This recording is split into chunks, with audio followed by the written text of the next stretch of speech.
téléspectateurs d'ATV, je vous dis bonsoir et merci d'être au rendez-vous pour votre émission Antiepeia. Vous avez bien noté, du lundi au vendredi, 18 h sur votre chaîne ATV. Peut-on encore accepter que des milliers de personnes soient humiliées, discriminées, rejetées simplement à cause de leur poids? En France, le mot grossophobie n'existe pas dans la loi. Pourtant, ses conséquences sont bien réelles. Aujourd'hui, nous allons parler de dignité, d'égalité, de justice pour des millions de Françaises et de Français. La grossophobie, une violence invisible mais quotidienne. Comment la nommer, la reconnaître et surtout la combattre? Ce soir, nous recevons Myriam, c'est notre invitée.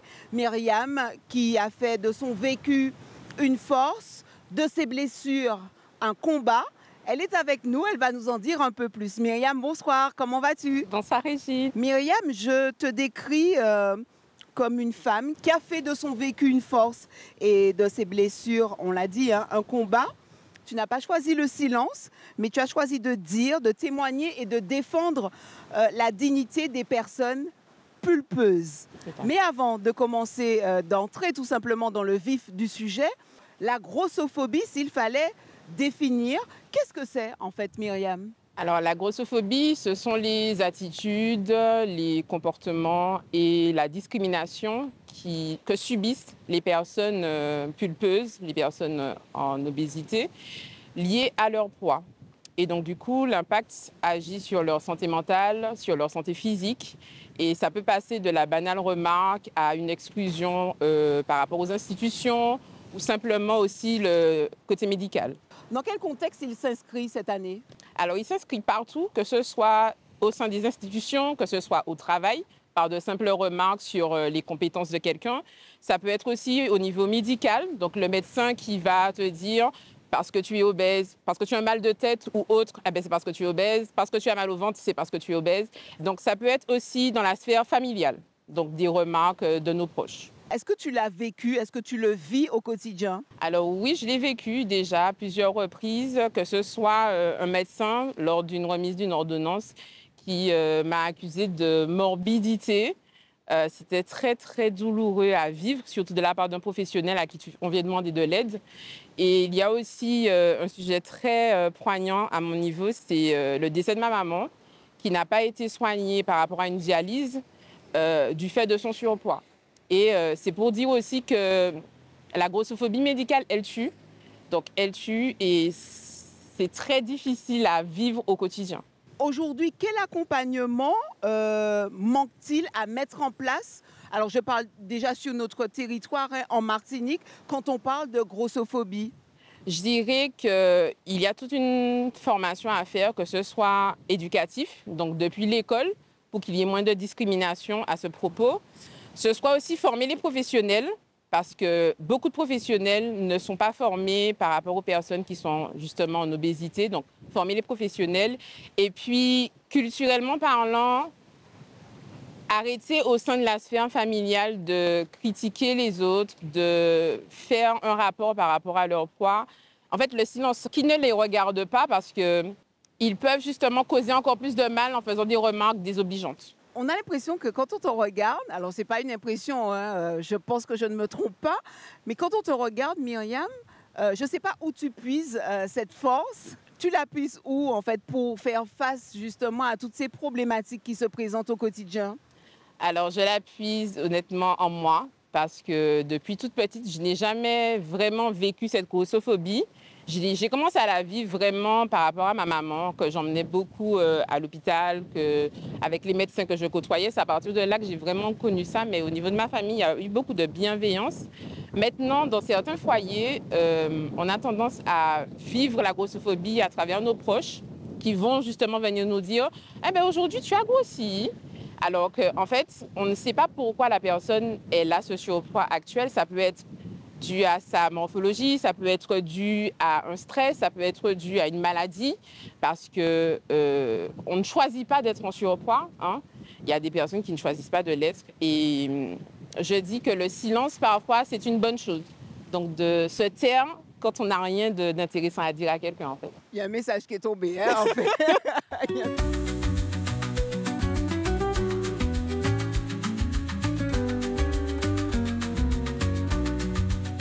Quand on est face effectivement à ce quotidien qui n'est pas forcément dans une bienveillance, est-ce que cela laisse des blessures ou pourrait tout simplement laisser des blessures invisibles? Alors complètement, parce que quand on prend tout simplement l'avion et qu'on se rend compte qu'il faut qu'on achète 2 places pour pouvoir être à l'aise, quand on se rend compte qu'on va chez le médecin et que direct, on ne peut pas vraiment s'adresser à lui, il va directement nous agresser par rapport à notre poids. Quand on va dans un supermarché ou dans un magasin et que direct, on va nous dire qu'il n'y a pas notre taille et qu'il faudrait qu'on maigrisse. Au quotidien, c'est difficile. Au quotidien, c'est compliqué et il faut être très, très fort mentalement pour pouvoir vivre cette agression systématique. Comment ça s'est passé vraiment, la perte de ta maman? Est-ce qu'on peut dire qu'effectivement, ça a été vraiment lié à son surpoids? Alors oui, ma mère était suivie pour une pause pour la dialyse. Donc elle devait être dialysée. Après 3 cancers, elle devait être dialysée. On a appelé SOS Médecins qui a directement vu qu'elle prenait en fait beaucoup d'eau. Donc elle grossissait, elle prenait beaucoup d'eau et qu'il fallait la dialyser d'urgence. Donc on a fait le nécessaire, on a appelé. Et 2 jours, 3 jours, 4 jours, on essaie d'avoir des nouvelles, on n'en a pas. Et on nous annonce que elle n'est plus là, qu'elle n'a pas été dialysée, que l'examen n'a pas été pris en compte de ce que le médecin avait dit. Et moi, j'ai eu beaucoup de mal. J'ai eu beaucoup de mal à gérer ça parce que mes sœurs ont dit écoute, laisse tomber, ne va pas en justice. Mais moi, j'ai eu beaucoup de mal parce qu'en l'accompagnant tous les jours dans ses démarches, on était sujette à ça. Que ce soit sur son fauteuil, que ce soit la prise en compte de ses soins, que ce soit les médicaments, que ce soit le fait quand elle disait qu'elle avait mal à la tête, on lui disait oui, mais c'est parce que vous mangez trop, alors que pas du tout. J'accuse aujourd'hui les professionnels qui manquent de formation pour accompagner ces personnes qui manquent d'écoute, tout simplement. C'est un manque d'écoute, c'est un manque de prise en charge, c'est un manque de professionnalisme. C'est ça, en fait, que tu souhaites dénoncer aussi? Tout à fait, parce qu'il ne faut pas se leurrer, en Martinique, il y a énormément de personnes qui sont en obésité et qui ont du mal à aller vers les médecins, justement à cause de ça, par rapport aux attitudes, par rapport aux propos, aux comportements. Ils se disent, non, moi, je préfère ne pas y aller, ne pas me faire soigner, que de recevoir cette violence-là gratuite. Par rapport à cette violence gratuite, on parle d'isolement social. On parle de cette santé mentale qui est aussi, on va dire, au cœur même de l'actualité. Et puis, en découle une santé physique aussi. Tout à fait. C'est-à-dire qu'il faut aussi que les gens aient conscience, que nos téléspectateurs aient conscience que le surpoids n'est pas dû qu'à la nourriture. C'est-à-dire que quand on se retrouve avec la famille et qu'on a envie de passer un bon moment, d'avoir les proches qui nous soutiennent, on se retrouve à avoir des réflexions qui ne sont pas les bienvenues. C'est-à-dire qu'à un moment, vaut mieux ne rien dire que de dire quelque chose qui va blesser. Et au contraire, accompagner la personne en lui disant « Comment vas-tu aujourd'hui ? Tu te renfermes, mais qu'est-ce qui se passe dans ta vie ?» Au lieu de lui dire simplement « Tu as grossi ». Non, arrêtons avec ça et faisons preuve de plus de bienveillance, surtout. Malheureusement, on est dans cette dynamique où on juge, où on pointe l'autre du doigt, n'est-ce pas? Tout à fait. Après, c'est sans savoir, en fait. Tout à fait, c'est notre éducation un peu culturelle, mais je pense qu'il faut arrêter ça justement aujourd'hui en 2025 et ne pas se dire qu'une personne est grosse ou obèse parce qu'elle mange. Parfois, justement, c'est parce qu'elle ne mange pas. Et peut-être qu'à ce fameux repas familial, pour prendre l'exemple, c'est son repas de la journée ou son repas même des 2 jours et que justement, elle a envie de passer un bon moment.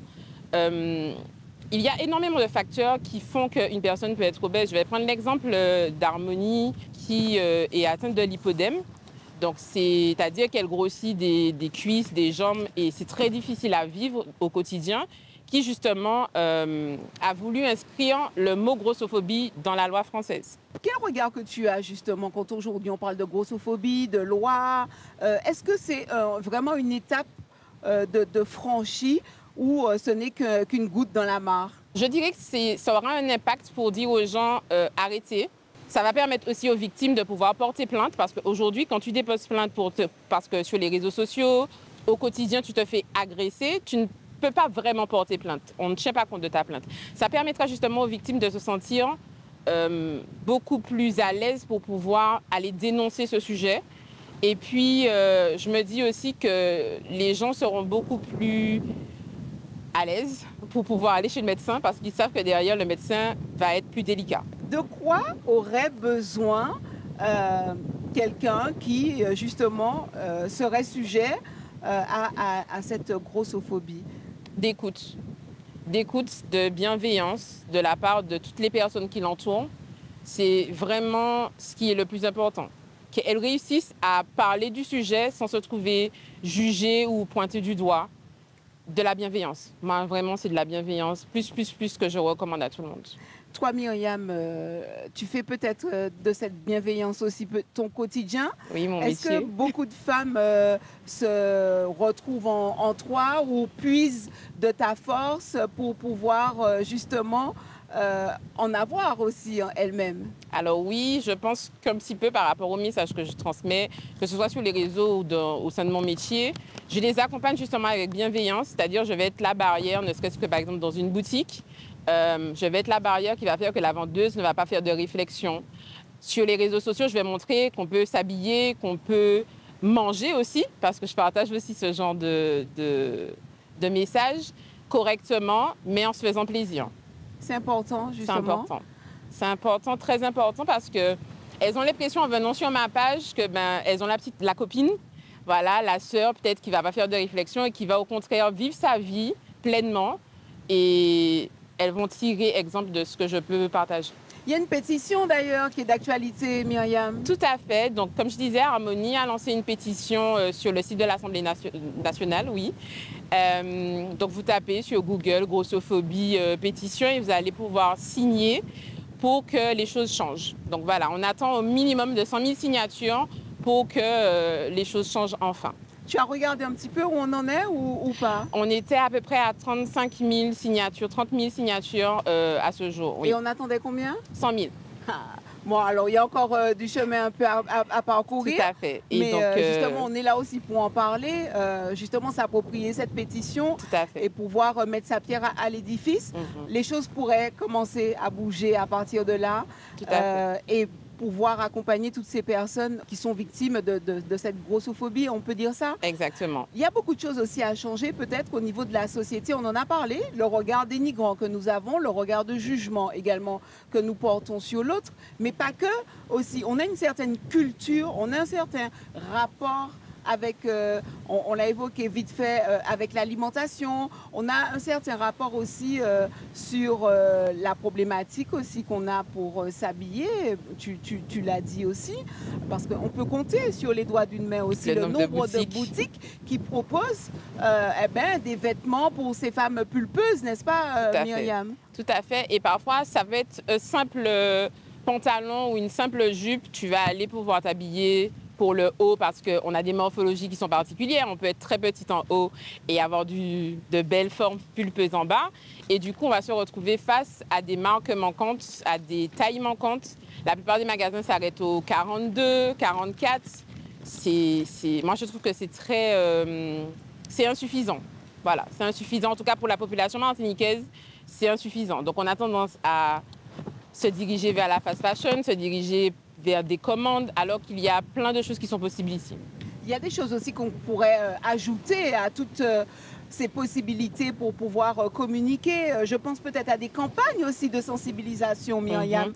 On parle aussi de la... Moi, j'avais une émission que j'aimais beaucoup, regarder, Sois belle toute nue. Ah oui. Ah, mais j'adore. C'est vrai. Une version antillaise serait pas mal, je trouve. Mais complètement. Myriam, je t'en prie, vas-y. Sois belle toute nue. C'était une manière de casser les dictats.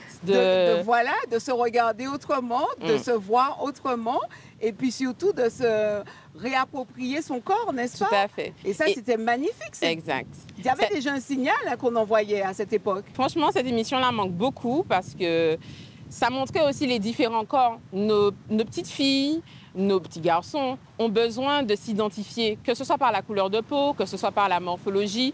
Ils ont besoin de personnes à qui s'identifier dans les médias, au sein des institutions, pour se dire, ah ben oui, en fait, moi, je suis comme elle, et elle vit, elle existe. Donc oui, je dois de vivre aussi d'exister. Quand on parle de solutions concrètes, Myriam, moi, je te vois bien mener pas mal... Non, mais vraiment... Doucement, Régine. Non, mais voilà, mais peut-être que ça va parler Peut-être. Voilà, aux autres aussi. Développer des associations de soutien, j'ai envie de dire former peut-être aussi les entreprises à lutter contre cette discrimination. Qu'est-ce que tu en penses? Tout à fait. Parce que j'ai aussi été victime de ça. Pourtant, j'ai de très bonnes compétences. Avant, j'étais comptable et lors de l'entretien d'embauche, le patron ne voulait pas de moi parce que j'étais grosse. Sauf que la RH m'a énormément défendue et je faisais partie des meilleurs éléments, justement, mais il m'a d'abord jugée par rapport à mon poids, ce qui n'est pas très bien, alors que j'avais toutes les compétences. On peut porter plainte, je rassure moi. Mais... Non, malheureusement. Mais avec la loi, voilà, ce sera possible désormais. Ce sera possible désormais. Est-ce que du coup, on pourrait reparler de cette pétition pour tout simplement changer les regards? Donc, elle a commencé depuis quand et elle est accessible jusqu'à quand? Alors, elle est accessible jusqu'en 2026, si je ne me trompe pas. Alors, ce ne sera pas forcément ce qui va totalement changer. On ne dit pas que grâce à cette pétition-là, ce sera inscrit dans la loi. Mais en tout cas, les députés vont justement pouvoir présenter le projet à l'Assemblée nationale et défendre. D'ailleurs, il y a déjà 2 députés qui ont rencontré Harmonie. Si vous voulez la suivre, c'est Harmonie Albertini sur les réseaux sociaux. Et du coup, elle fait beaucoup de vidéos et elle tient au courant les gens de l'actualité de la pétition. Et en fait, ça va permettre, comme je disais, à des députés de défendre le sujet et pouvoir inscrire le sujet dans la loi. Moi, j'ai envie de te dire, comment vas-tu, Myriam? Comment je vais? Ça va. Je me suis dit que le sujet aurait été très sensible du fait qu'on allait parler de ma maman, mais tu me mets très à l'aise, tu fais preuve de beaucoup de bienveillance. Et du coup, ça me plaît de parler du sujet parce que je pense que les téléspectateurs en ont besoin, que ce soit eux qui fassent les remarques ou que ce soit eux qui les subissent. Aujourd'hui, ils en prendront un peu plus conscience qu'il faut faire silence, en fait, quand on n'a rien à dire. Myriam, je crois que tu voulais donner ton petit mot. Une petite conclusion. Voilà, une petite conclusion pour ça n'a pas duré très longtemps, mais en fait, je t'en prie. J'avais envie de mettre des mots clairs sur la conclusion de cette interview. Et donc, du coup, je voulais dire aux téléspectateurs, tant qu'une personne doit se battre pour exister dans son corps, tant qu'une mère meurt faute de soins adaptés à cause de son poids, tant qu'un patient ou une patiente est affublée de morbidité à la réception de son ordonnance, nous ne pouvons dire que la société avance. La grossophobie s'enracine partout. Les institutions, au travail, dans les médias, sur les réseaux sociaux et au sein de nos foyers. Elle s'invite à table dans les rires qui blessent, dans ces repas de famille où l'on juge un corps sans jamais se demander ce qu'il traverse. Ces remarques soi-disant anodines, ces bons conseils, même une goutte d'eau crée des vagues. Si vous saviez ce que c'est que d'être réduit à sa couleur de peau, son apparence, alors vous mesuriez l'impact de vos mots. Le respect commence par le silence sur ce qui ne vous regarde pas. Parce que l'égalité ne s'arrête pas aux apparences, parce que le respect vaut pour tous les corps. Merci Régine de m'avoir permis d'être une voix de celles qui souffrent en silence. Ce n'est pas une fin, c'est un début de prise de conscience, un appel à la responsabilité. Il est urgent d'arrêter de blesser, d'humilier et de tuer avec les mots, les jugements ou l'indifférence. La dignité humaine n'est pas une question de taille, le respect non plus. Alors signons cette pétition.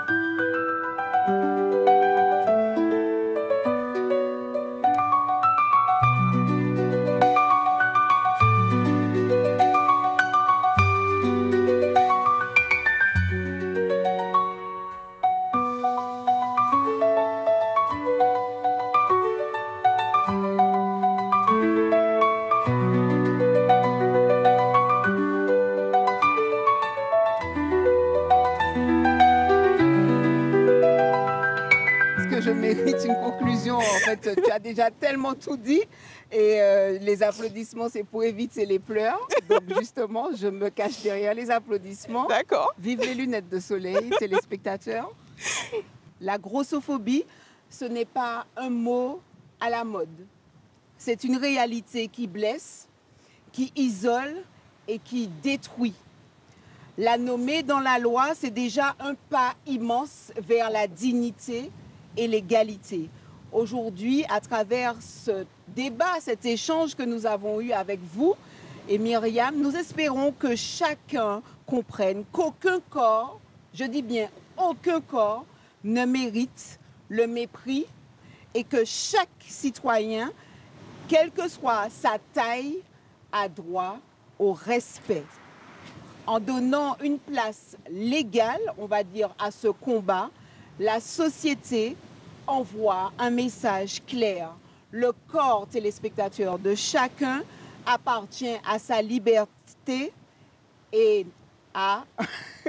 et non, pardon, je suis moi-même dans l'émotion, et non au jugement. Voilà. Merci à vous. Merci Myriam. Merci Régine. Plein de bonnes choses. On se retrouve très bientôt pour un super sujet. Ou un belle toute nue. Aïe, aïe, aïe, aïe, aïe, aïe, aïe, aïe, aïe, aïe, aïe, aïe, aïe, aïe, aïe, aïe, aïe. Belle toute nue, tu me veux comme modèle ou pas? Ah bien sûr Aïe, Régina, aïe, voilà. aïe. Attention, on va faire le buzz. Hein? Attention, il faut suivre, affaire à suivre. Téléspectateurs, je vous donne rendez-vous très bientôt pour un autre sujet. Émission Tala, c'est Azote. Et c'est Zot qui a parlé. Tu as envie de dire, Myriam, Oui. vas-y, lâche-toi. Et c'est Zot qui a parlé.